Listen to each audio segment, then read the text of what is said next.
Hoy es viernes, día de preparación para el sábado. Viernes 29 de octubre. La lección número 5, el extranjero dentro de tus puertas. Para memorizar. Amarás pues al extranjero, porque extranjeros fuisteis en la tierra de Egipto. Deuteronomio 10:19. Querido Señor, en este día de preparación, capacítanos para rendirte un culto hermoso o hermoseado con tu presencia en cada uno. Es en el nombre de Jesús que te lo pedimos. Amén. Para hoy viernes, primer repaso.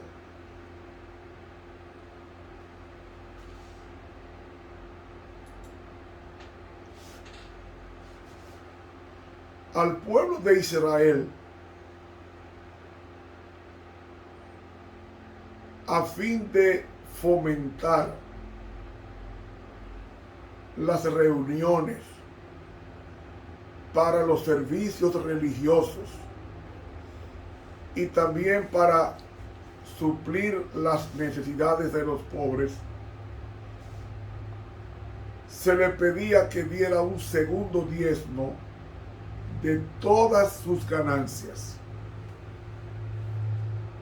Con relación al primer diezmo,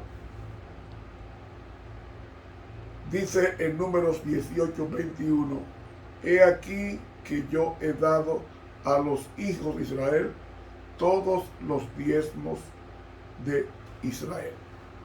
Sin embargo, en Deuteronomio 14:23 dice, y comerás delante de Jehová tu Dios en el lugar que él escogiera para hacer habitar allí su nombre, el diezmo de tu grano, de tu vino y de tu aceite, y los primerizos de tus manadas y de tus ganados, para que aprendas a temer a Jehová tu Dios todos los días. He leído Deuteronomio 14:23. Durante 2 años debían llevar este diezmo o su equivalente en dinero al sitio donde estaba el santuario.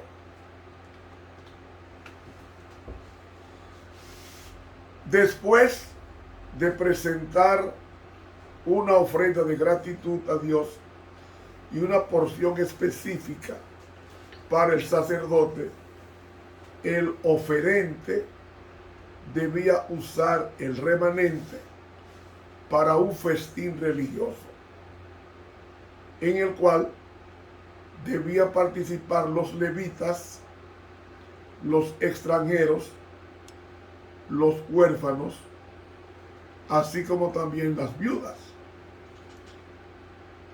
Así se proveía para las ofrendas de gratitud y las fiestas de las celebraciones anuales. Y el pueblo debía frecuentar la compañía de los sacerdotes y los levitas a fin de recibir instrucción, así como ánimo en el servicio de Dios. Pero cada tercer año, ese segundo diezmo debía emplearse en casa. ¿Para qué? Para agasajar a los levitas y a los pobres. En Deuteronomio 26:12 dice, y comerán en tus villas y se saciarán.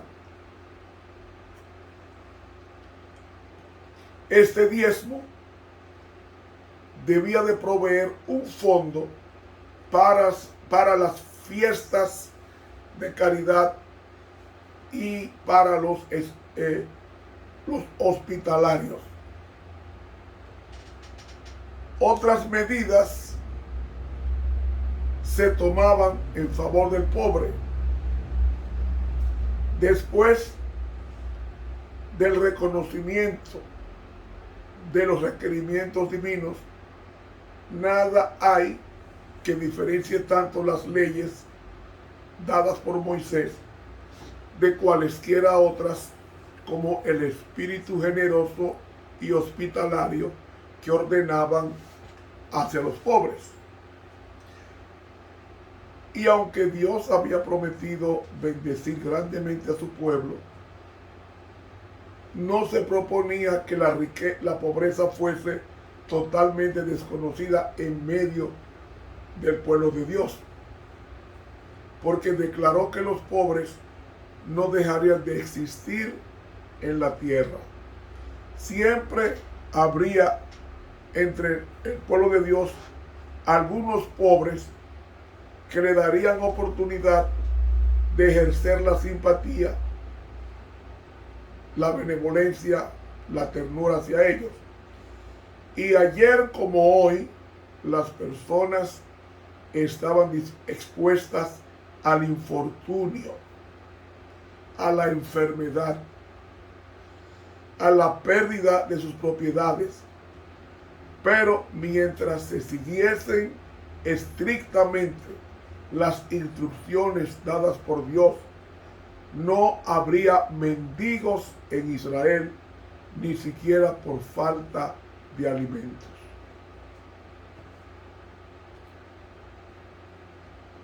En nuestra iglesia no debía haber una persona que pase hambre.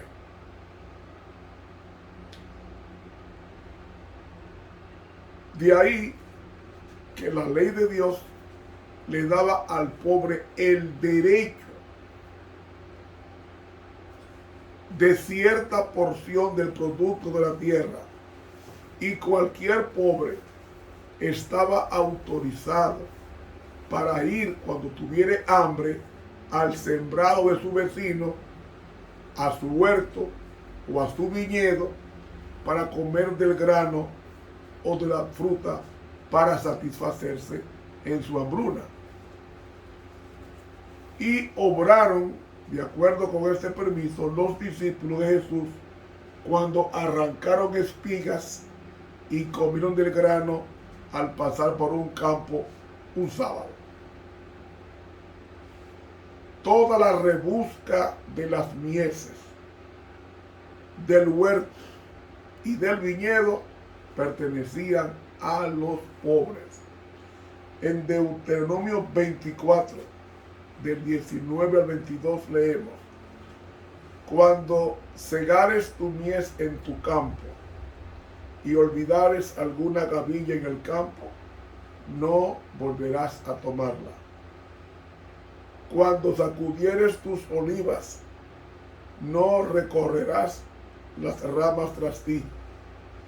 Cuando vendimiares tu viña, no rebuscarás tras ti. Para el extranjero, para el huérfano y para la viuda será. Y acuérdate que fuiste siervo en tierra de Egipto. He leído Deuteronomio 24, del 19 al 22. Mire, cada séptimo año había una provisión especial para los pobres en la tierra de Israel. Se llamaba el año sabático y comenzaba al final de la cosecha. En el tiempo de la siembra que seguían al de la cosecha, el pueblo no debía sembrar ese séptimo año. No debía podar ni arreglar viñedos en la primavera, y no debía contar con una cosecha ni del campo ni de la viña. De lo que la tierra produjera espontáneamente, podían comer cuando estaba fresco, pero no podían guardar ninguna porción en sus graneros. La producción de ese año había de dejarse para el consumo gratuito, tanto del extranjero como del huérfano, como de la viuda y hasta los animales del campo. Usted puede leerlo eso en Éxodo 23, 10 y 11. Pero si la tierra producía ordinariamente tan solo lo suficiente para suplir las necesidades del pueblo, ¿cómo? Uno se pregunta, ¿cómo habría de subsistir durante el año que no se recogían las cosechas del séptimo año? Se basaba en la promesa de Dios. Dios dijo que cuando se guardara ese séptimo año sin siembra alguna, dice en Levítico 25, entonces yo os enviaré mi bendición el sexto año y habrá fruto por 3 años. Y sembraréis el octavo año y comeréis del fruto añejo hasta el año noveno, hasta que venga su fruto, comeréis del añejo. Levítico 25, 21 y 22.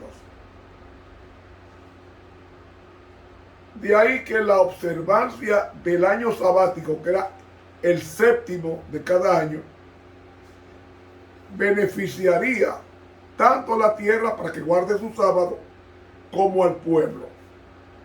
¿Saben ustedes por qué la tribu, el reino de Judá, fue llevado en cautiverio a Babilonia por 70 años? Segundo de Crónicas dice por qué. Segundo de Crónicas, en el último capítulo, versículo 19 al 21, Segunda de Crónicas 36, 19, y quemaron la casa de Dios, o sea, los babilonios, y rompieron el muro de Jerusalén, y consumieron al fuego todos sus palacios, y destruyeron todos sus vasos deseables. Los que quedaron del cuchillo, los pasaron a Babilonia, y fueron siervos de él y de sus hijos, hasta que vino el reino de los persas, para que se cumpliese la palabra de Jehová por la boca de Jeremías, hasta que la tierra hubo guardado sus sábados, porque todo el tiempo de su asolamiento reposó hasta los 70 años fueran cumplidos. Ellos trabajaron casi 500 años ininterrumpidos la tierra, y se le debía a la tierra 70 años de sabáticos. Entonces, si ustedes cogen 70 años por 7, nos da 490 años.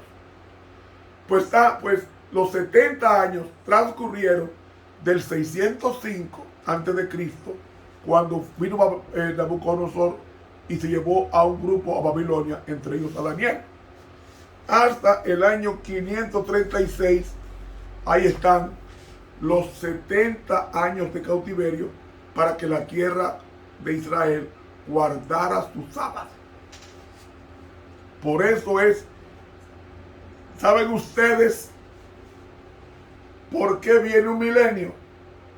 Porque el mundo tiene aproximadamente 70 años, 6.000 años de trabajo sin dejar la tierra descansar. 6.000 años casi tiene el planeta Tierra sin guardar su sábado. Pues el milenio es para eso, para que la tierra guarde su sábado. Señores, hay que tener cuidado con el Señor y con su palabra. Así que, mis hermanos, después de descansar una estación sin ser cultivada, la tierra iba a producir más frutos que antes. De ahí que el pueblo de Dios se veía aliviado de sus labores apremiantes del campo, y aunque podía dedicarse a diversas actividades durante ese tiempo, todos tenían más tiempo libre, lo cual les brindaba oportunidad para recuperar sus fuerzas físicas por el trabajo de campo, que es agotador. Entonces tendrían más tiempo para la meditación, para la oración, para familiarizarse con las enseñanzas del Señor y para instruir a su familia. De ahí que durante el año sabático debía ponerse en libertad a los esclavos hebreos y no mandarlos a la calle con las manos vacías, porque Dios había dicho en Deuteronomio 15, 13 y 14 estas instrucciones: y cuando los despidieres libre de ti, no lo enviarás vacío, le abastecerás liberalmente de tus ovejas, de tu era y de tu lagar, le dará de aquello en que Jehová te hubiere bendecido. Deuteronomio 15, 13 y 14. El salario de un trabajador debía de pagarse con prontitud. En Deuteronomio 24, versículos 14 y 15 dice: no hagas agravio al jornalero, pobre y menesteroso, así de tus hermanos como de tus extranjeros que están en tu tierra. En su día le darás su jornal, y no se pondrá el sol sin dárselo, pues es pobre y con él se sustenta la vida. Hasta aquí la cita. También se dieron instrucciones especiales respecto al trato de los que huían de la servidumbre. En Deuteronomio 23, 15 y 16 leemos: no entregarás a tu señor el siervo que se huyere de ti, de su amo, more contigo en medio de ti, en el lugar que escogiera en alguna de tus ciudades, donde bien le estuviera. No le harás fuerza. Para los pobres, el séptimo año era un año de remisión de las deudas, de perdón de las deudas. Y los hebreos tenían la orden de ayudar siempre a sus hermanos indigentes con préstamos de dinero sin interés alguno. Se prohibía expresamente recibir usura de un hombre pobre. En Levítico 25, del 35 al 37, leemos: cuando tu hermano empobreciera y se acogiere a ti, tú lo ampararás. Como peregrino y extranjero vivirá contigo. No tomarás usura de él, ni aumento, mas tendrás temor de tu Dios, y tu hermano vivirá contigo. No le darás tu dinero a usura, ni tu vitualla a ganancia. Hasta aquí la cita. Si la deuda quedaba sin pagar hasta el año de remisión, tampoco se podía recobrar el capital. Y explícitamente se le advirtió al pueblo que no negara por ese motivo el auxilio necesario a sus hermanos pobres, porque dice: cuando hubieres en ti menesteroso de alguno de tus hermanos, no endurecerás tu corazón, ni cerrarás tu mano a tu hermano pobre. Guárdate que no haya en tu corazón perverso pensamiento diciendo: cerca está el año séptimo, el de la remisión, o sea, perdón, y tu ojo sea maligno sobre tu hermano menesteroso, para no darle, que él podrá clamar contra ti a Jehová y se te imputará a pecado. No faltarán menesterosos de en medio de la tierra, Por eso yo te mando diciendo, abrirás tu mano a tu hermano, a tu pobre y a tu menesteroso en tu tierra.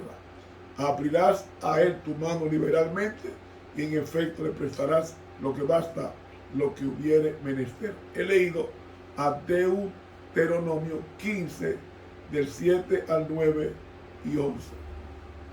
Así como el 8. Nadie necesitaba temer entre los israelitas que su generosidad le redujera a la miseria, porque la obediencia a ese mandato divino daría ciertamente como resultado la prosperidad. Y eso que leemos en el versículo 6. Prestarás entonces a muchas gentes, mas tú no tomarás prestado, y has de enseñorearte de muchas gentes, pero de ti no se enseñoreará. Después de las 7 semanas de años, o sea, 7 veces 7 años, venía el gran año de la remisión, era el año del jubileo. En el año de jubileo, Levítico 25, del 8 al 10, dice: entonces harás pasar la trompeta de jubilación por toda vuestra tierra, y santificaréis el año 50, y pregonaréis libertad en la tierra a todos sus moradores. Este os será jubileo, y os volveréis cada uno a su posesión, y cada cual volverá a su familia. Levítico 25, del 8 al 10. ¿Recuerdan ustedes que Cristo predicó sobre eso en Lucas 4, 16 en adelante? Sí, Él predicó sobre ese gran día de jubileo. Ahora, decía, en el mes séptimo, a los 10 del mes, días de expiación. Entonces, ese día sonaba la trompeta del jubileo, y por todos los ámbitos de la tierra, doquiera habitaran los judíos, se oía el toque que invitaba a los hijos de Jacob a que saludaran el año de la remisión, o sea, el año del perdón. Y en el gran día de la expiación se expiaban los pecados de Israel, y con los corazones llenos de gozo daba la bienvenida al jubileo. Como en el año sabático no se debía sembrar ni cosechar, y todo lo que produjera la tierra había de considerarse como propiedad legítima de los pobres, entonces quedaban libres ciertas clases de esclavos. Todos los que no recibían su libertad en el año sabático eran liberados en ese día. Pero lo que distinguía especialmente el año del jubileo era la restitución de toda la propiedad inmobiliaria a la familia del poseedor original. Por indicación especial de Dios, las tierras habían sido repartidas por suertes. Después de la repartición, nadie tuvo derecho a cambiar su hacienda por otra. Tampoco debía vender su tierra, a no ser que la pobreza le obligara a hacerlo, y aún así, en cualquier momento que él quisiera, o alguno de la familia rescatarla, el comprador no debía negarse a venderla. Y si no se redimía la tierra, debía volver a su primer poseedor o a sus herederos. ¿Cuándo? En el año del jubileo. En Levítico 25, 23, el Señor dijo: la tierra pues no podrá venderse en perpetuidad, porque mía es la tierra, pues que vosotros sois extranjeros y transeúntes para conmigo. Hasta aquí la cita. Así que debía inculcársele al pueblo el hecho de que la tierra que se le permitía poseer por un tiempo pertenecía a Dios, que Él era su dueño legítimo, su poseedor original. De Jehová es la tierra y su plenitud, dice el Salmo 24, el mundo y los que en él habitan, y que Él quería que se le diera al pobre y al menesteroso una consideración especial. Y debía hacérsele entender a todos que los pobres tienen tanto derecho como los más ricos a un sitio en el mundo de Dios.